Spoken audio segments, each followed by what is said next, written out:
उसके अलावा अगर आपने किसी भी तरह का कोई भी डिज़ाइन तैयार करवाना है, महफिल के हवाले से कोई डिज़ाइन तैयार करवाने हैं, वो भी आप तैयार करवा सकते हैं। किसी तरह का कोई डिज़ाइन करवाना चाहते हैं, किसी तरह की कोई पोस्ट डिज़ाइन करवाना चाहते हैं, इवन के सालगिरह के हवाले से, मुबारकबाद के हवाले से, खुश आमदीद के हवाले से।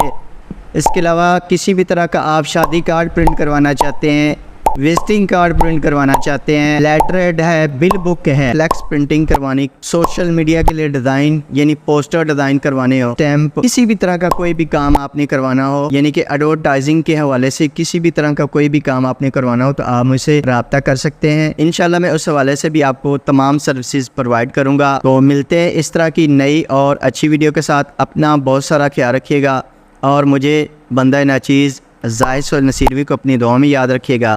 अस्सलामु अलैकुम वरहमतुल्लाहि वबरकातुहू।